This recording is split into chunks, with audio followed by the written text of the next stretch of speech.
At Honda, we always look for ways to innovate. That's why we combined summer and celebration to create the Honda Summerbration sales event. You can combine 0.9% APR with the stylish Accord, a car and driver's 10 best. So hurry into your local Honda dealer for the Honda Summerbration sales event. It's amaze-tacular. Visit your Metro Milwaukee Honda dealer today during the Honda Summerbration sales event. Car and driver January 2017. APR financing offers available for well-qualified buyers. See dealer for financing details. Blog Talk Radio. Well, hey guys, I was just going to say it's Wednesday, but you know what? It's not. What that tells me is I either work too much or I'm way too tired. I'm guessing it's probably the latter. So hi kids. I know I haven't had a Tuesday show in a while, but it just so turns out that this week works best, and actually, if I can talk, works well for my guest today. In just a moment, we're going to be connecting with Antonia Hall. I'm very excited to talk to her. Not only is she smart and sweet and successful, she has lots of tips for us relative to, I have to say the sex word on air today, and if you know me well and if you follow me, you already know that this is going to be a challenge. So I'm quite proud of myself. I've delved into this pool. Thank you very much. Pat on my back to self. Thanks. Really quickly, before we go ahead and connect my guest today, I want to remind everybody, don't forget to tune in tomorrow. I'm checking on confirmation with his publicist, but I want to say it's going to be 3 o'clock Central Standard Time. The gentleman's name is Darren Hawbrook, and he is the author of the Forest Town Chronicles, amongst other books. He is about to do a launch for his Foreverland book, which is actually on Halloween this year. So please tune in tomorrow. Like I said, I'm 90% sure it's 3 o'clock Central Standard Time. And then on the 20th, we're going to be featuring at 6 o'clock Central Standard Time. Thank you so much, Bridget O'Brien, my dear publicist friend, for this one. The name of the band is called Answer Infinity. It's pretty rare that I usually host a heavy metal band, but I hear that they're wonderful. So they're from New Jersey. They're a band that's formulated back in 2010. And so they have this really kick-ass version of the Rocket Man cover as well as other things. So I'm very excited to be hosting them. But without further ado, since my lovely lady has been holding on so long, let's go ahead and connect with Antonia and find out what she's got to say about her book. Hi, have you been listening to me rambling on? I have. It sounds fun. You have so much great stuff coming up, too. Well, I always have some great stuff. You know, I'm so blessed that I have so many people. In fact, I want to tell my listening audience how we met, as a matter of fact. Both of you and I are on a wonderful outlet for PR called the I think it's PR Marketing and Something Czar page on Facebook. And so it's flooded with tons of public relations people, authors, celebrities, you name it, it's there. And you and I connected, as a matter of fact. You had been talking about your book, and I said, I want to hear about this book. And here we are, weeks later. I'm so excited. I am, too. Thank you so much for having me. Well, thank you so much for coming on the show. The first thing I have to tell everybody, because, of course, you know, I have about 58,000 listeners, and thank you, God. So I always get so nervous when I come on air, especially because we have somewhat of a male population. And the minute that they find out that I have a beautiful and smart and talented woman coming on, first question is she single? And I'm going to go on a limb because I'm pretty sure that you are single. So let's get this out of the way right away. Okay, so this is the nice way I've been trying to put this, because I'm like, okay, so here she is. She is the author of The Ultimate Guide to a Multi-Orgasmic Life. And then I'm going to turn around and have her come on my show, and the first thing I'm going to ask her is, well, gee, what kind of a guy is going to make this girl happy? I can't wait to hear the answer to this. So if a boy wants to ask you out after this wonderful interview, what does he need to know? What does he need to do, etc.? Why are you single? You are beautiful and smart and talented and, from what I can tell, funny and very eclectic. I don't understand. Well, you know, I have been so busy writing, and I'm creating my next book already. I've been doing a ton of PR for this book. I have been writing for a number of magazines and online sources. So I've been keeping pretty busy and haven't been entirely dateable. Ah, okay. So it's almost non-accessibility that seems to be the large issue here, which is understandable, of course, obviously. So we know that you're single. I know that you're a resident of Beverly Hills. So I'm always curious to ask this because I live in Wisconsin, but my second home is New York City. So I'm really more of a New Yorker than I would be a Californian, although I'm headed to your city, or your state, I should say, next week. So Beverly Hills, you're living there. You've got multiple ventures going on. So I'm curious to ask the culture in terms of, because you're also an artist. So we'll talk about the author side and the artist side, combine those two. So you're a creative chameleon is what I would call you. So in your market as compared to other markets, do you find yourself hugely successful in LA because you are good in that market, or do you find that you cross markets and that works just as well? Because some people swear New York is a place to be for arts and culture, etc. Some people swear by LA. So talk to us a little bit about the culture and how you are accepted in terms of creatively in your work. I think the creativity is one of my favorite things about Los Angeles, because not only do you have people that are really, really creative and have an immense amount of drive, but they're making it happen even if it's not in the way that they intentionally had set out to do it. They're finding other avenues for their creativity, and I love that. I love having so many friends that are creative, and I think it makes the environment much more interesting for me personally. Oh, I imagine. In fact, I am petrified to come there. I know that sounds terrible, but it's true. I am so nervous just because it's a different kind of culture. I'm not really sure how to I'm not sure how to prepare, to be honest with you. I'm like, I'm going to be in San Diego on the other side doing a film festival. I'm a panelist there. And so I have to come next week. And like I said, I'm not used to it. So any good tips or anything you can tell me about coming to LA? It's been a long time. I've only been there once or twice. And I'm like, you'll be great. Just remember to have fun. It's so fun. Southern California, San Diego, Los Angeles, I've lived in both. It's really, really a fun atmosphere. It's very easygoing. So just kind of, take it easy, enjoy people, and enjoy the different atmospheres that are there. I think you'll be great. Oh, I think you bet. You'll love it. Oh, definitely. And I'm so excited. And I'm hoping that you're going to tell me why, yes, Cindy, it's 85 degrees and sunny right now. Oh, yeah. So, the weather is amazing. Let me guess. It's not 89. It's, I don't know. I'm actually in the desert right now. I've been out in the desert writing in Sonora. Oh. And it is 89 here. Yeah. Okay, so I gotcha. But we don't know about that.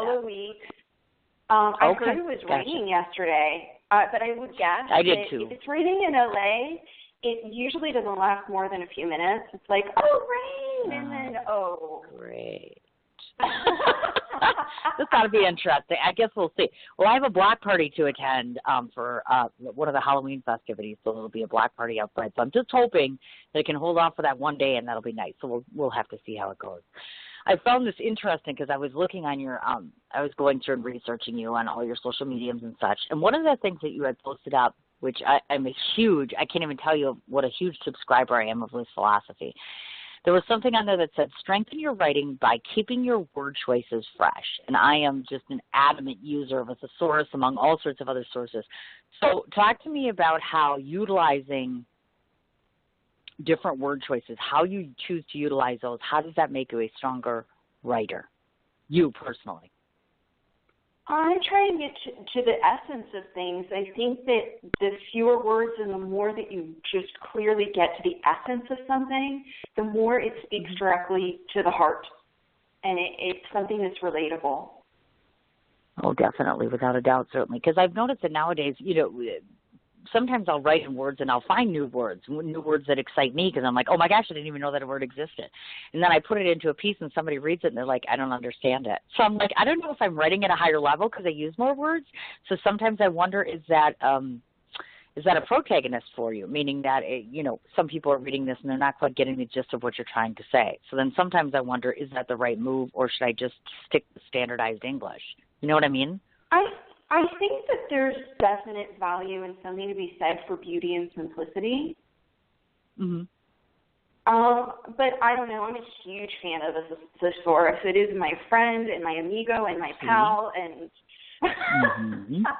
That's exactly right. I know it makes you sound like a geek too, doesn't it? Because people look at me and they're like, you're a freak. And I'm like, no, I'm not. There's nothing wrong with having a dictionary for a friend, amongst other things. They're good to you. I'm a geek anyway. Am I wrong? I'm a sex geek. I know. I think that it's I think it's fabulous. I think it's how it makes you feel, and hopefully that the right people will relate to that. No, and I agree with you 150%. And I also do think that it's important to reinvent yourself. And the best way to do that, of course, new words, new writings, new formats, new forums, everything evolving and changing. And as you know, in this world, it's kind of like the publish or perish scenario. So even if you're not publishing in one form, you need to be publishing in another. And like you're saying, or we're saying rather, word choice is important. Your selection of word choices, how you put them together, it's a form of magic. That's what I was talking about with my guest for tomorrow. Magic can be created in so many different ways using words. Absolutely. Before we get to the words that you've written, of course, there's a bunch of different things I want to cover. Now, first of all, you also have Antonia Hall Communications, which is what you started to talk about. And just for you folks that are listening in, this is a public relations company that handles authors, filmmakers, politicians, et cetera, et cetera. So I want you to talk to me a little bit about this. And there's a meaning for my madness. Most of the time, all of us are familiar with Publicist and what they do. But I want you to explain to people so they get a sense of, as rewarding and promising and exciting as public relations work can be, there's also a flip side to that, is there not? There is very arduous hours. Talk a little bit about the upside and the downside for publicists, and to those many that listen in are budding actors, filmmakers, etc. Talk to them about why you feel it is a necessity in some sort to have a publicist, to have a manager, to have someone in your corner like that for you. Absolutely. So, it helps get you out there. It helps people be able to, across various platforms. We're on so many platforms now, and there are so many sources for our information. So the more that you can get yourself out there across those different platforms, the better. And people want to know who you are. They want authenticity. They want to get to know the person rather than just this brand and this image.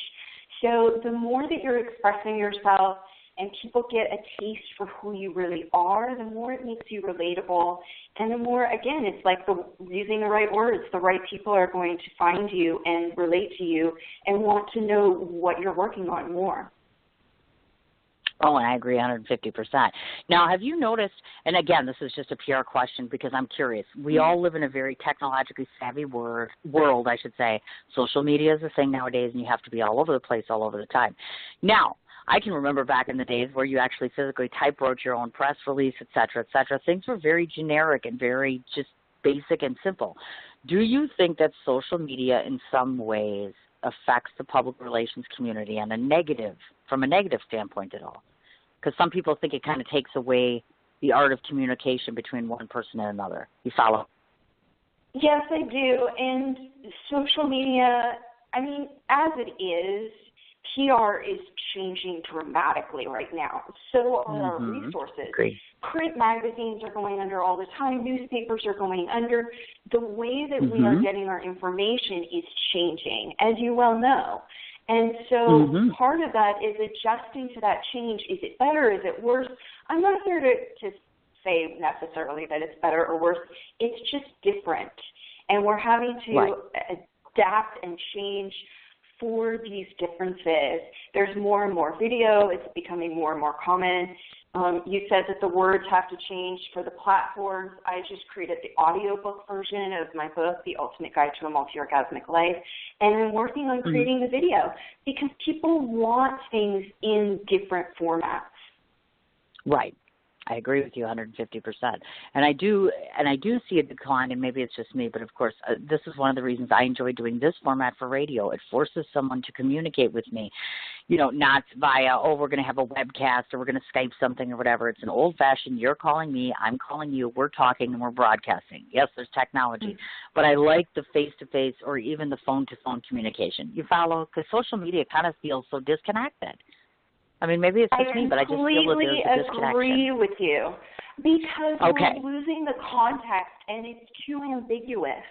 So people are making snap judgments. What do they mean by this? It's perception. If you're reading it a certain way and they meant something completely different, most of communication is nonverbal. It's being able to express yourself to the person by looking in their eyes or losing all of that. And so I think that the next step is, obviously, by phone is better than just little 140 characters of like, what are they really saying here? It's too open to interpretation often. I think that's very unfortunate. Yeah. And that's happening definitely. with dating too, because we're online, we're communicating by message, by text, and people are afraid to pick up the phone. People don't want to be on the phone anymore. What happened to that? I know, right? Because sometimes it's just so personal. You can hear the sound of someone's voice. Sometimes I even get a sense of sincerity. You know how you can get an email from somebody, yes, it was just so great to connect, and then you talk to them on the phone and you can just hear that tension or that uncomfortableness, and you're like, yeah, maybe it wasn't so great, et cetera. You know, so I miss that connection. I think in today's society we've kind of lost out on that. And as you said, we're going to get into that when we talk about the book and the whole internet thing as well. So definitely. So obviously because I am shameless promotion 24/7. So tell the entire world why Antonia Hall, why can't I say your name? Why your company, your PR company, why should they pick you over anyone else? And I know it's an unfair question, but I want you to toot your own horn for 30 to 60 seconds. Tell the entire world what your specialty is, what makes you unique outside of all the other PR firms in California. I work with visionaries. I work with people I really believe in. I work with people that I call the tool providers. That means that they are offering something that I believe and absolutely have faith will contribute to other people's lives. And I never take on a project if I don't believe in it. If I don't think there's going to be interest, it's not going to behoove you. I want everything to be a win-win. And I excel with my clients because I know that field. I work with self-help, personal development, people that are making a difference in the science community and the artistic community, and within film, within writing. I work with a lot of authors. I've worked with events as well. It's something that I truly believe in, and I will get behind 100%. I will be the cheerleader that will do absolutely everything to get your work out there and to help you along the process. And that's so neat, actually. Now, you say all of this, and, of course, I know you have a wide range of clients that you take on, so I'm just curious. Not that you have a favorite per se, but whom do you feel most comfortable working with? Is it a fellow author? Is it a fellow artist? Does it matter to you? Because sometimes, you know, you just have that immediate connection with certain kinds of clients. I'm just curious if that ever happens for you. I'm really, really blessed. I have worked with amazing people, and I have taken on projects that I really love. And I think that comes through in the work and what I'm able to garner for them. I feel like it's more about, I'm all about energy and how people match up energetically. So I want that good flow. I want us to believe in each other. I think that's incredibly important. Oh, I agree with you 100%. I think, that one of the best things that I have with all of the publicists that I work with is adequate communication. They come to me, I come to them. If there's a problem with a client, they come to me, and then they ask, was the interview good? What can I do? How do I need to work with this? We work hand in hand instead of me saying, my show, you're just a publicist, or them saying, hey, I have clients for you, otherwise you wouldn't have a show. You know what I mean? So it's an actual partnership or a pairing, if you will. And many, many, many times I am so blessed because without a publicist, I would not have found half of the people, a quarter of the people that have been on my show. It's really been quite amazing just to kind of work hand in hand with them. And many of them live and breathe their clients. And yes, folks, it's true. I mean, yes, I'm not going to lie to you. I'm the first one to complain about publicists. I've done it a lot lately, and I have been complaining. But then I turn around on the flip side, and I support all of their clients. Most of their clients become friends of mine, so I'm still befriending all the people that come onto my show because I think that's very important. Cross-networking, cross-promotion, very, very important, without a doubt. So because you are skilled in this area, so let's talk a little bit about nowadays marketing people and marketing products. You're obviously not only marketing people, but you're also marketing your book product, amongst other things. So talk to me a little bit about, and this is more so for the listening audience again, a couple of the different factors that you find to be the major marketing points, meaning that if there are 3 things you always remember to touch on, whether it's pushing a client or pushing yourself, what do you think those 3 most important things are to get attention and keep attention from an audience? Know who you're approaching. You need to know who the person is, and you need to know what's on their plate, what they write about, what their show's about. You're not going to pitch someone without knowing who you're pitching to. That's not going to be a win-win for anybody. So I think you know who you're talking to and what they're about, and really approach it from how you can solve their need, because they're the ones that are trying to get a story out, especially if they're writing for a magazine or something, that they are kicking out one story after the next, so busy. So it needs to be a really quick, how can I help this person with a story? How can I contribute? It's always like, how can I be of service? And I think that's the way I approach my business, and that's the way I approach how I work for my clients. How can I be of service, and how can their work be of service to the people that I'm approaching? And then just make it a win-win. If they're super busy, can somebody that you're working with help write a story for them? Can they excerpt from their book? Or, something that's going to say, hey, let me now take something off your plate and really contribute so that, that's where I come from with PR. You bet. And once again, shameless promotion for the Czar page on Facebook, because I think that's the number one thing that I like. Both myself, yourself, amongst many other people, reach out to other people, and I've seen it happen all the time. Can you get me this? Can you find me this? Can you help me with this? I need a story for this. It's the best. Oh, my gosh, very instrumental. And without some of those things, I think you'd be lost, because I think it's just so difficult in today's day and age, really. If you don't know somebody who knows somebody, it's going to be really tough for you to find information or to get leads or to do some of the things that you need to do to market people and yourself, obviously. So the proverbial question that I must ask, of course, is, are you as good in your mind? Do you believe you market yourself as well as your clients, or do you think your clients win out? I think that it's much more challenging when you're promoting yourself. It really took a lot for me to break through my own comfort zone. But that's where the good stuff is. Everything that's outside our comfort zone is usually where the good stuff is. So it took a little while to break through that. And I feel like there's an absolute flow. I feel incredibly grateful. My book has won multiple awards. It is up for a couple of more awards. And I've been getting a lot of press and contributing to a lot of sources. So I feel very, very grateful for all of the positive feedback. I get letters from people that have read the book and tell me how much it has helped their life. And that makes it all worthwhile. Then it's like, okay, I'll keep going. Well, and it is, I agree with you. I think wholeheartedly most people in the professional world, even though you're doing something, like in your case, your subject matter is much more of a personal nature. I think it's always important for us to feel inspired, motivated, and or, when somebody comes to you, like you're saying, they're giving you that pat on the back and saying to you, we're proud of you and we appreciate you and thank you for contributing to our lives somehow. That, I think, is a lot of the reason why authors and other people do what they do in terms of the marketing promotion world. In this particular case, yours, like I said, is very personal, and we'll get to that. I want to talk about another life role that you have. I did not know this, but it would appear that you are a producer for the Common Sense Spirituality Show. I did not know.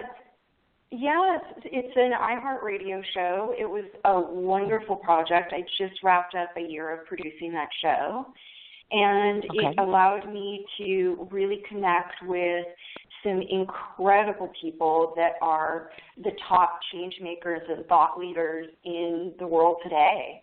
To have them up on the show, it was amazing. Well, and I think what I'm interested about was a couple different things. I'm surprised that you actually are not producing it, because that would be 150% up your alley. Just the subject, common sense spirituality is right down your line of work. So I'm thinking, it really I'm surprised that you left. So you'll have to tell us what made you decide or elect to actually move away from that show, and then talk to people about the show, meaning that if they want to go back onto the internet and take a listen, get into this show a little bit and just go back and listen to some of that and get acquainted with it, how can they do that? Yeah, it's all archived on iHeart, and you can listen to any of the episodes that have aired at your convenience from, your iPhone or whatever.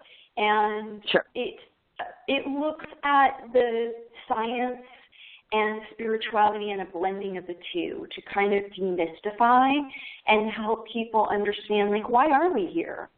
And, you know, what is our purpose? I think it comes back to, like, the essence of humanity that we always end up asking ourselves, like, why am I here? Am I doing what I'm meant to be doing? And so it tries to answer some of that and talk to people that are experts in meditation and tools that help you to kind of explore that journey further for yourself. Very, very nice. Now, did they approach you, or did you somehow come upon them, or how did the merging actually happen? It was actually a client of mine whose book I promoted, and then he decided that he wanted to have a radio show, and we decided to explore production, and I loved producing. I would absolutely consider producing another radio show. It was nice. Quite a pleasure. It's a good fit for me, and it's really intriguing to be on the flip side of my PR job, because then I had people coming to me with their pitches of why their clients should be on the show. Oh, you betcha. And it's an interesting, you'd be amazed. You would be shocked how many times that I get approached by somebody to do something. Can you have them on your show? Can you have them on your show? And I'm a pretty easy sell. I mean, you don't have to ask me twice. I'm kind of like, oh, okay, fine. As long as it's intriguing to me. I have to tell you, I was nervous about interviewing you, and I still am. You know, I think it's a big leaps and bounds that I'm taking. I'm telling you, okay, the subject matter of your book, oh, my gosh, you're lucky you're not here, because I was, like, talking about this before, and I'm like, oh, my God, what was I thinking? I'm going to be turning red this entire time, and it's ridiculous. I'm 47 years old, and I have 4 children, okay? So, this, you know, I'm making leaps, though. I think it's important that I had you on my show. I've read 50 Shades, so we're kind of getting there. You know what I mean? We're making the transgressional sort of turn of life, get a little more open-minded, that sort of good stuff. And plus, too, I'm very, very curious about a bunch of different things that come from your book. So this is exciting for me, what it is. And actually, it's a privilege because you're very well established, very intelligent. You have a lot to offer an audience, and that's really the reason I wanted you on my show. Thank you. I appreciate it. I want to. Yes. It's an important topic too. You know, it's an inherent part of ourselves. There's a huge disconnect in our society today, so I think it's wonderful that you had a willingness to approach it. Oh, without a doubt. And, of course, obviously I'm pretty blunt to begin with, so people already know, like, when I have you on. I mean, it's not a surprise. I think, you know, there are a lot of people that are all like me out there that are kind of like, well, you can't talk about that, because I thought about that, because I'm like, you know how it is when you get to an established point in your life, like, you know, people in the limelight and all this, and they're like, you're not supposed to talk about that. Well, I'm sorry, how did they get here? I'm pretty sure that all of us, as much as I hate to admit it, it's true, parents had sex, and without them having sex, we wouldn't be breathing. There wouldn't be a radio show. There would be no one. So we're all kind of a sex object, kind of, well, I don't know if I would have put it that way, but okay, fine. Now, I don't want to forget this, to tell everybody this. Your background, of course, obviously, you got your initial degree in psychology through Dominican University, and then, of course, your MA through the Institute of Transpersonal Psychology. Now, because of your area of expertise, meaning now from the psychology standpoint, are you able to utilize that professionally or personally at all with having that background? I'm finding it to be immensely helpful. I'm working with a lot of magazines as a contributor to stories around relationships, dating, and contributing as a psychologist and relationship expert as well as a sexpert has been indispensable. Nice. Very, very nice. Yeah.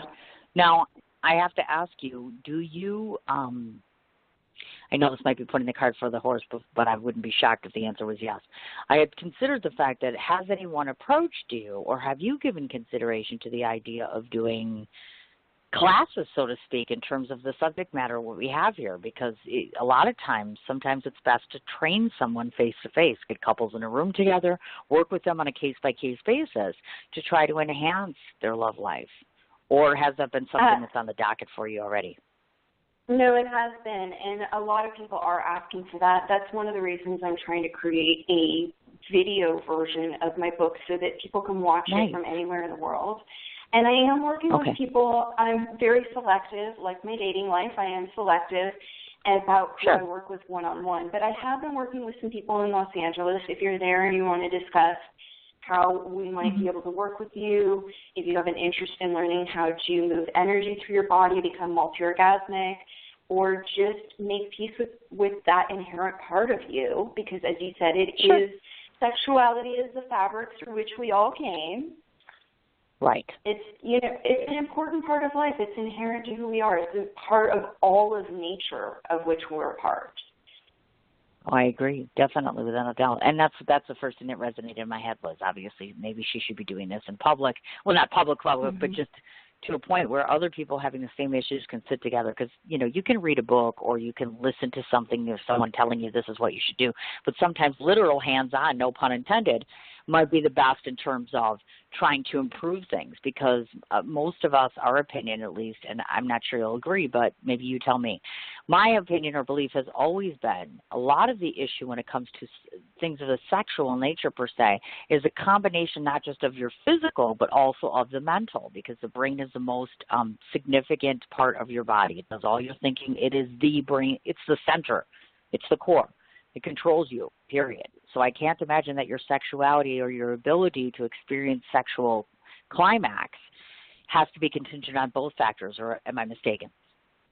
That's so true, Sin. And the whole beginning of my book, The Ultimate Guide to a Multi-Orgasmic Life, will look at the mindset.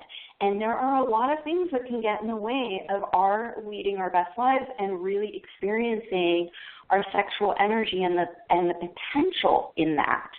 And so, orgasms are a function of the brain. And a lot of our mindset stories that we've been told, the stress of work, all of it can get in the way and hinder our being able to experience pleasure and great fulfillment. Ah, exactly. Now, I've been giving this some thought, and I said to myself, okay, let's ask this next question. Now, I come up from, my particular family genetic comes from a very strict father who's very Roman Catholic. So it kind of goes without saying, of course, when you come from a faith-based, and I think a lot of us who are very strongly raised in that faith base, there seems to be a shyness away or a very timid sense when it comes to discussing sexuality, when it comes to dealing with sexuality.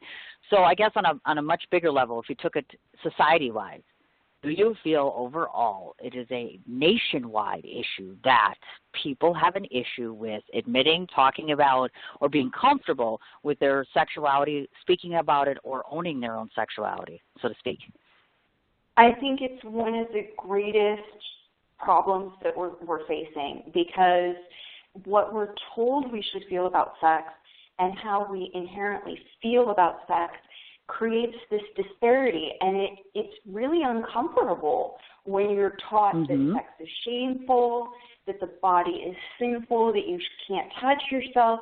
We are wired for pleasure, and I think it's inherent, like an innate part that needs that attention, that needs to be fostered and tapped into, because the potential is so great. Most people don't even know how much pleasure your body is wired for.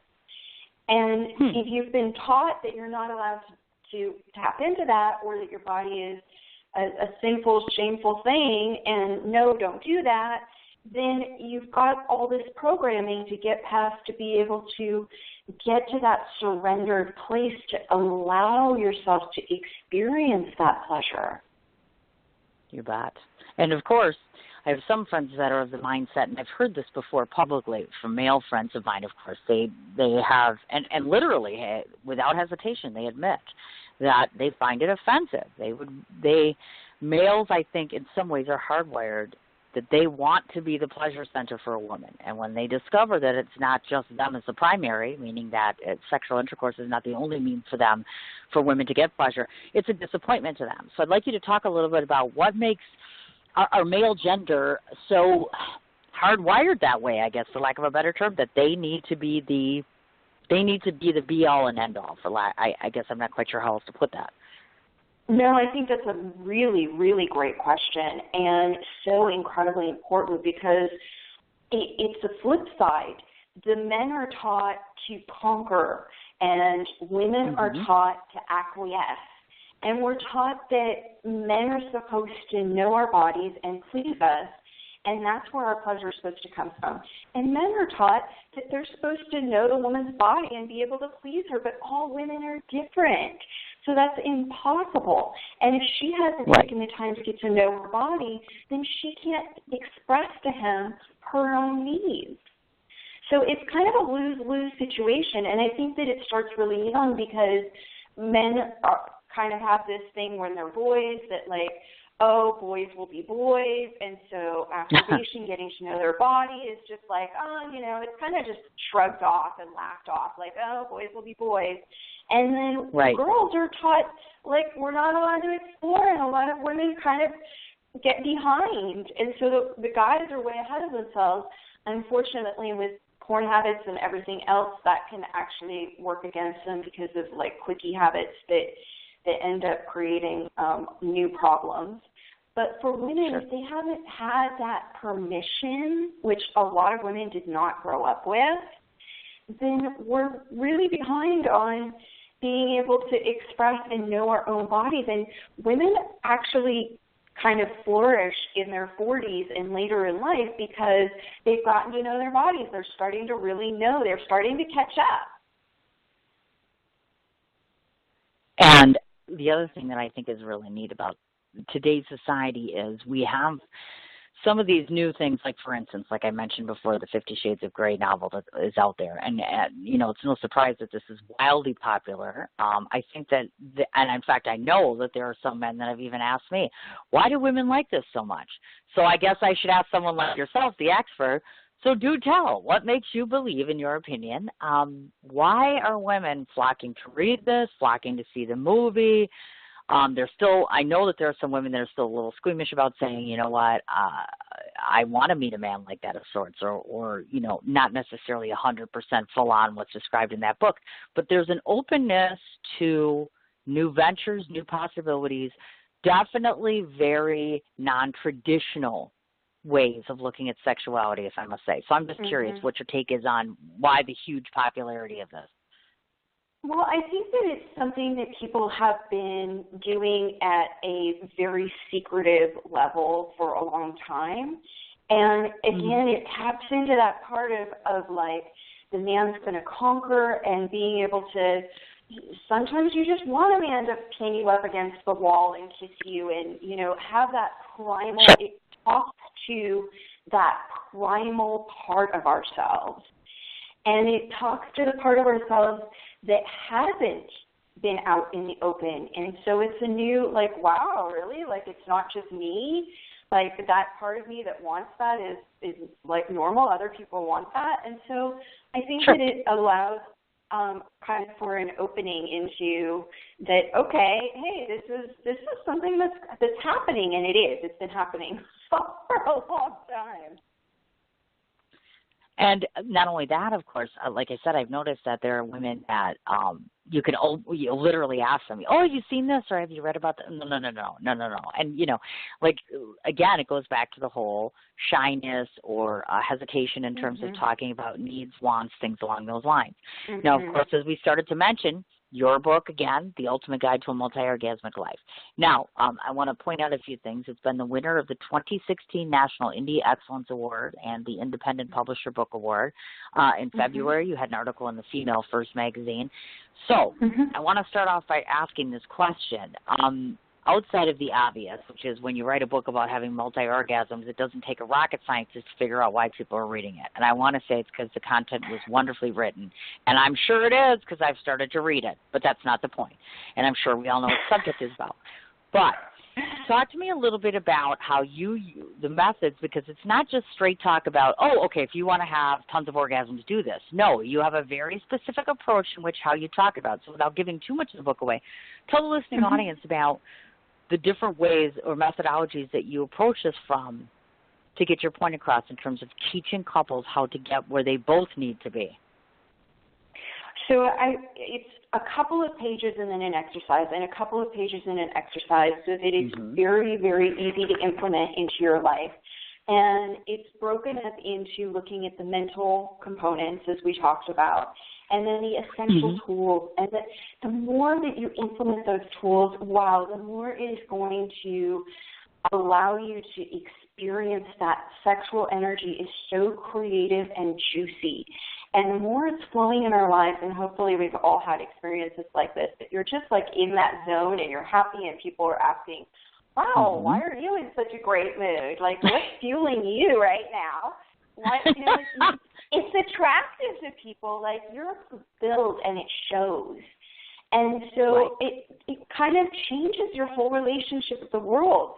So I talk about that energetic, how to tap into it, how to do the physical pursuits that will help you to get there, how men can start to become multi-orgasmic. A lot of men don't know that men are wired to be multi-orgasmic and be able to keep going and have these mind-bending full-body orgasms and keep going, and then how women can do this.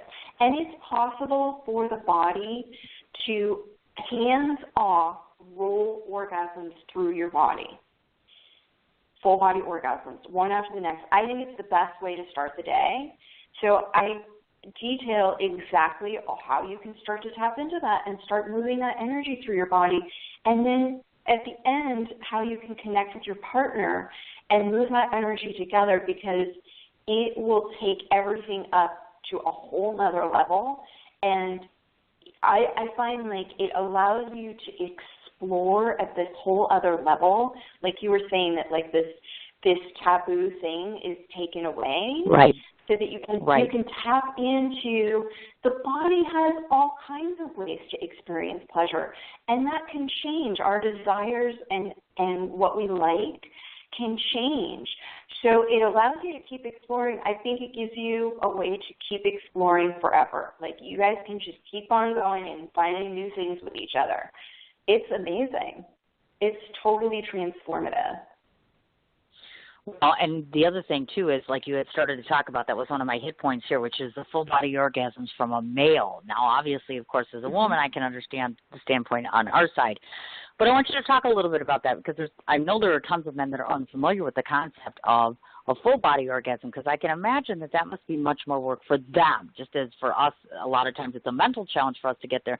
But have you found in your experience, is there one or two predominant factors that kind of prohibit their ability to experience this full body?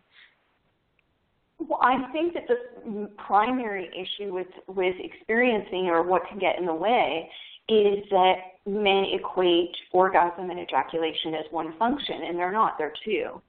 So once they can start to learn their arousal cycles and how to move that energy, they can actually, instead of having it be relegated to one part of their bodies, they can bring that orgasm up into their body, have a full body orgasm without ejaculating, and then keep going. Orgasm again, and then ejaculate when they want to. It puts the power back in their hands.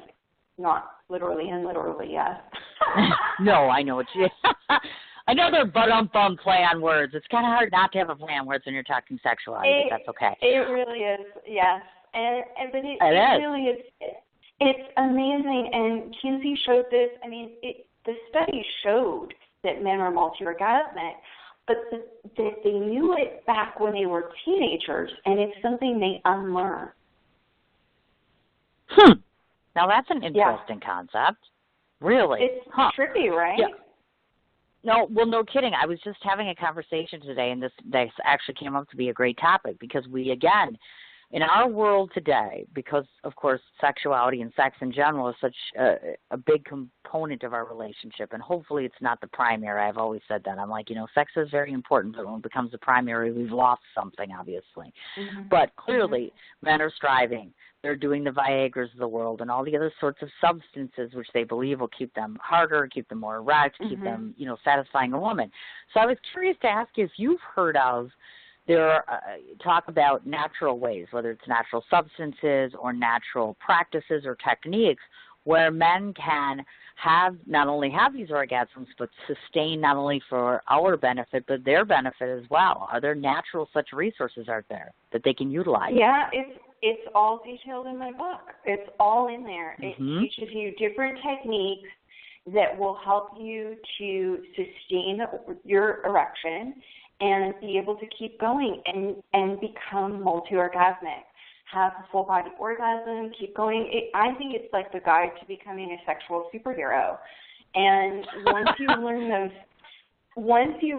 to become a sexual superhero, it will be something that you have for life. Like, these are skills that once you learn them, that's like, wow. And it doesn't take that long. It depends on how well you know your own body.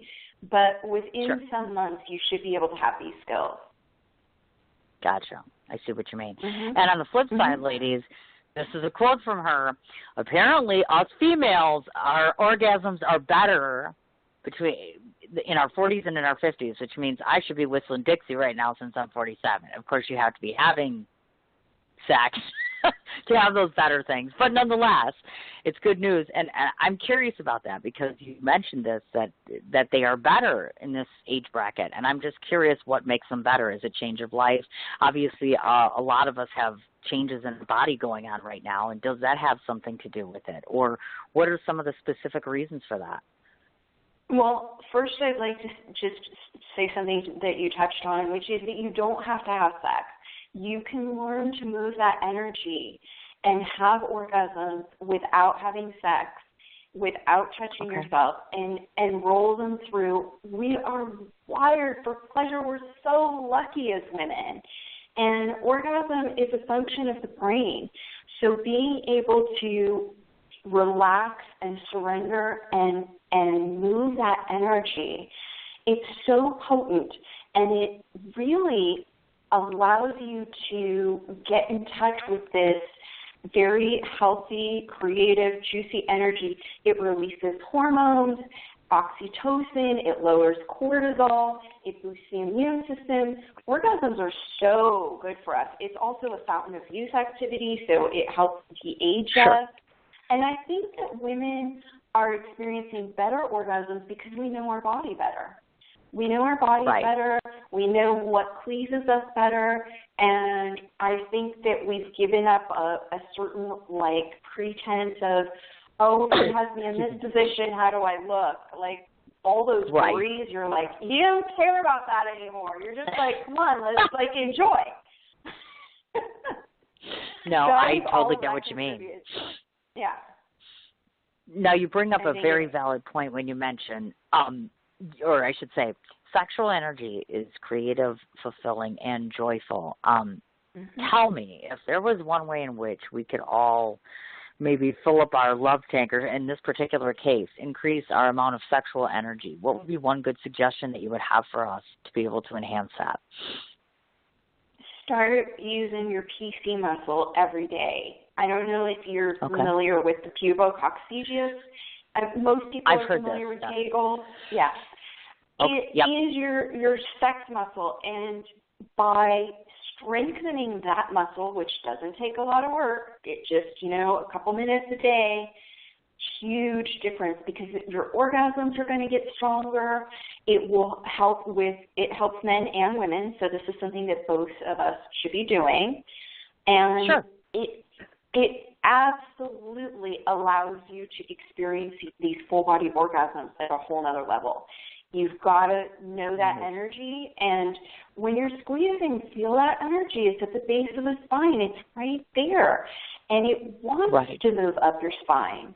So when you're doing that exercise, feel it and experience it, because we're all sexual beings, and the more that you kind of just give that a little attention, because a lot of us get so busy that we just kind of tune it out and forget that important part of ourselves, the more it's going to carry over and give you that juicy, awesome, yes, I am so in the zone. It will just fuel your days. Aw, look at that. That's awesome. Now, I have two other questions for you, and these two I think are significant to mention because of the subject matter. For one, I'm most curious to ask this, and this gets brought up a lot. Again, with the social media thing, we live in a day and age where it's not uncommon for droves of individuals to flock to the Internet. You've got internet porn, you've got all sorts of things that are out there.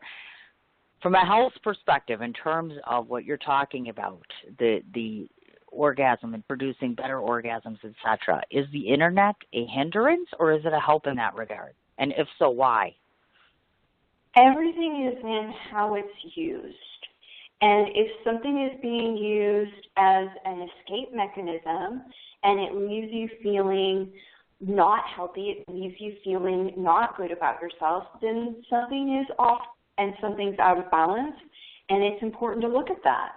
If it's helping to give you information, it's helping to connect you and your partner, then that's fantastic. So I think it's all about how it's being used, and how it makes us feel is always a great gauge for that. Right. We all know when something's not right. We have that feeling. Mm-hmm. We know. So it's important to pay attention to that and to honor that, because if you push it aside, that doesn't work. We know that doesn't work. You push something aside, oh, no, I want to look at that. It's going to come through in other ways, in unhealthy ways, and it's not going to leave you feeling good. It's not going to leave you feeling empowered. So the way that you use something should leave you feeling empowered. It should leave you feeling good. And not only that, of course, it's not a substitute, and I want to mention that, because oftentimes what happens is I've heard in relationships that you have a relationship, so to speak, with your television or your computer or your phone or whatever have you, and that almost kind of transcends the actual physical relationship you have with a partner, So true and very unfortunate. In moderation. Everything in moderation. Because that disconnection. And it's things that take you away from the present moment. If it's an escapist tool, then it really needs to be restricted and limited in your life. Because if it's taking over, then that's not healthy, and it means that there's something else that you're not wanting to look at and deal with. You betcha. Now, the last question that I have relative to the book, and I talked about asking about this, but obviously because we live in today's day and age in the year of 2016, it's a sad but true fact. And I'm asking because someone that I know that I love and others have this similar situation, so perhaps you can help. We all live in a world where we all want to believe that sex is consensual between man and a woman. Sadly, we have incidences left, right, and sideways of individuals that live with sexual assault, sexual abuse, or abuses, period. Obviously, I would be the first one to say that, therapy is instrumental among support, et cetera. Do you feel that a person's sexuality over the long term, do you feel it's almost permanently altered by the inappropriate side of sexuality, or are there ways that one can mend themselves? And I ask this because, folks, she's also a spiritual teacher.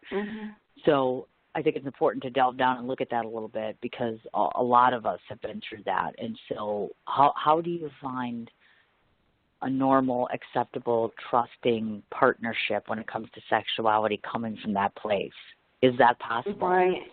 When there hasn't been consent, and there, unfortunately, as you said, is more common than not, then it's really, really important to do that work, whether it be something that you're able to do on your own, or, a therapist can be a really good outlet to help work through that.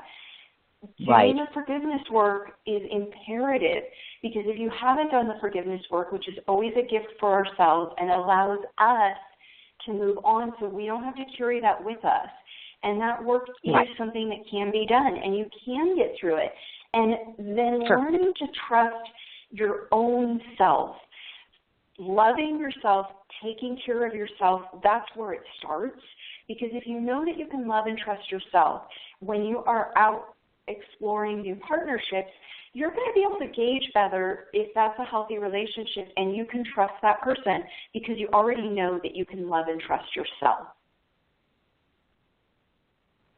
Makes perfect sense, of course. And the forgiveness work, like you mentioned, that's so instrumental. And I think we should take that one step further for you to define. A lot of people are unfamiliar with spirituality, life coaches, yoga, meditation, spirituality. So identifying yourself as a spiritual teacher, just elaborate a bit and tell everyone what exactly that entails. So what is your job as a teacher on the spiritual side of things? we are spiritual beings, and so there's a part of ourselves that is always longing to be explored through meditation, and meditation can take a lot of forms. It can be sitting still, and it can also be movement. There are moving meditations, so like explore what works for you. But getting in touch with that part of ourselves that transcends this human experience is really an important part of knowing ourselves better. And again, being able to trust ourselves and trust the process of life, that the stories are just stories and that it's just part of a learning experience and that we grow and we move on. Excellent. Absolutely excellent. Now, my last question before we go through the business end of things. Artistically, besides being a writer and besides being a teacher, do you paint, do you draw, do you other creative things? I was curious because I could peg you for a few different things. Like singing was one thing that just hit me. I'm like, I wonder if she sings, and I kid you not. Singer. I was a singer for a Thank you. You're right. Yeah. I knew it. Yeah, I was. And when you say was, that means... I don't even know that. Yeah, I don't anymore. I do. I sing all the time, but you have to be around me and kind of hear, I guess. I paint. I don't necessarily paint well, but it makes me incredibly happy. So I allow myself that outlet. Sure. Well, of course. I mean, why not? You don't have to be great at it to have it be an outlet. I mean, that's important for you to have it. So that's awesome. Absolutely awesome. Okay. Now, I want you to listen to all of these things, folks, because this is every single way to find her. I'm going to go exhausted just reading all of this. So I want you to listen to all this, make sure I didn't miss anything, first off. Okay. There's about 800 ways to reach this woman. So I'm going to read them all off to you. First of all, the actual website, and the spelling of her name is actually Antonia, and it's Hall. So that's AntoniaHall.com. She is on Amazon, LinkedIn, Goodreads, Book Passage, Snapchat, YouTube, Google+, Flipagram, also AntoniaHallCommunications.com. She has 2 different Facebook accounts. Her personal account she has, author Antonia Hill, and then, of course, Antonia Hall Communications. I can't speak today. Her Instagram is art, and it's Mixtress, which is Mixtress. Her Twitter handle is and it's Eden, Eden, and then SOL. Any other place? Did I miss anything? No, but you can find most of that. No, you did wonderful. Thank you. If you go to AntoniaHall.com, you can find links to most of that. So yes, to that's keep what it I thought. easy for people. You bet. Yeah. And obviously we're all going to run right off to Amazon, and we're going to get the Ultimate Guide to a Multi-Orgasmic Life, because now we just got you all riled up and thinking about it for the last hour. So, of course, you want to go out and buy 75 copies of that book just because you want to. I'm going to guess that you probably got one more book in you, don't you? That's just a guess. That you might just expand out and do it one more time. I just wrote another book because I've been out in the desert writing. Yes. And so for future reference, there'll be more. So for future reference, there will be more. Yeah. Awesome. Now we've come to the duration, now that I've kept you for almost an hour. The very last part of my show that I do is customary, and it's for everybody that comes on my show. I get to take the last minute or two to tell my guest what I think of her. So these are my impressions of you. These all come solely from me, and they are not scripted, by the way. Somebody asked me that. They're like, you speak so eloquently. You must write it all down. I write the interviews. I do all my research, but I do not write my own reflections. So this is coming right from my heart and my head directly to you. It's also for the benefit of everybody listening in, so they get a better sense of who you are. And just to remind you, my dear, about 2 hours or so after our show gets done, it's archived, in which case then anybody can go back and listen to it all year round. So it'll always be up on the Blog Talk Radio format. I'm sure it'll end up being on my show page and then eventually onto the YouTube channel, just so, as a heads up to you. So perfect. This is now my chance to tell Antonia what I think. First of all, I have to thank you so much, because I never thought that I would not blush more than once or twice, which I only did blush, not that anyone can see, haha, because I'm on Blog Talk Radio, that she only made me blush once or twice by using the S word. Yes, I said sex. Most people are going to be really excited that I just said the sex word, because I don't say that either. first of all, thank you for making me so very comfortable talking about a subject that, if you knew me very well, you would know is extremely and immensely uncomfortable for me. My impressions of you are very simple and very straightforward and very honest. As stated when I first started with you, you are very intelligent. You are very, very versed in yourself, what makes you happy. You're very in tune with what makes other people happy, and you have a good sense of your own spirituality and sensuality. And you take your own personal understanding and you translate that into a version where other people can understand their own being. That is so crucially important in a day and age where we live surrounded by other individuals that we do not understand nor have a fully good capacity to understand them as well. You allow us and give us the gifts to be able to do that.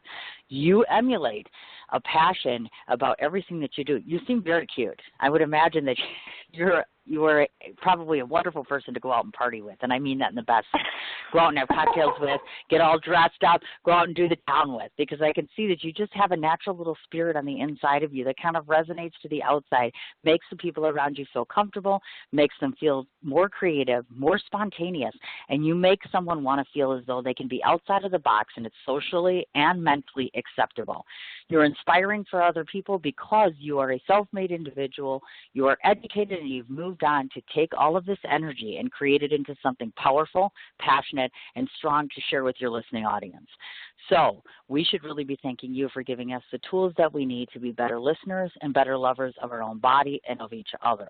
I do hope the next time, because I know when I come to LA you won't be there, the next time that I come in town I can ring about and say, hey, here I am, now teach me more about sex, teach me more about me, teach me more about something, because I think our journey is not quite complete. And before I forget, thank you so much for... Oh, well, thank you. And I don't want to forget to say thank you for answering my invitation. I hope that I did you well. Thank you. I mean, I hope that I did you justice. I hope. Absolutely wonderful, and you're such a gracious hostess. It's been an absolute pleasure. Oh, my gosh, you are too sweet. Well, just know that you have an open door. You can come back at any point in time, and definitely stay in touch, because I certainly want to connect on the second book and other things. So definitely, please do that. And thank you again for giving me all your time. Thank you. All right, my dear. I'll talk to you soon. Okay. All right, folks, that was Antonia Hall, and wasn't she absolutely amazing? And I meant everything that I said. She really is a very, very strong instructor of learning how to be a better person and how to be a better spirit and how to be a better lover.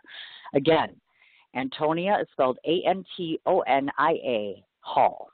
So, AntoniaHall.com. She is on Amazon, LinkedIn, Goodreads, Passage, Snapchat, YouTube, Flipagram, Google+, AntoniaHallCommunications.com, author Antonia Hall, and Antonia Hall Communications is also on Facebook. And as she mentioned, of course, you can go to Amazon. The name of the book, once again, is The Ultimate Guide to a Multi-Orgasmic Life. And as you just heard from her, she's been in the desert writing, so anticipate for the year 2017 for her next book to be coming out. And I'm sure we'll all be excited to see what new things we can learn about ourselves and our body.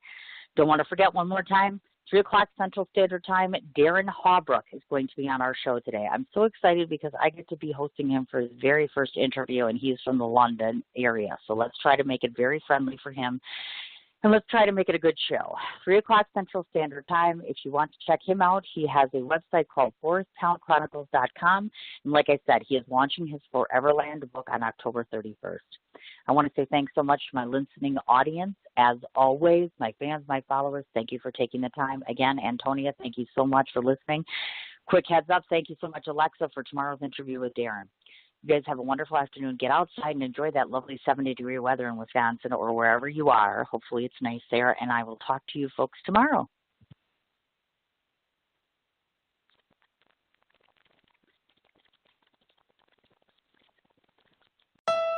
Honda wanted to capture everything great about summer in one word: Summerbration, as in the Honda Summerbration sales event. Now throw in some meat and fire and you have a Barbabration.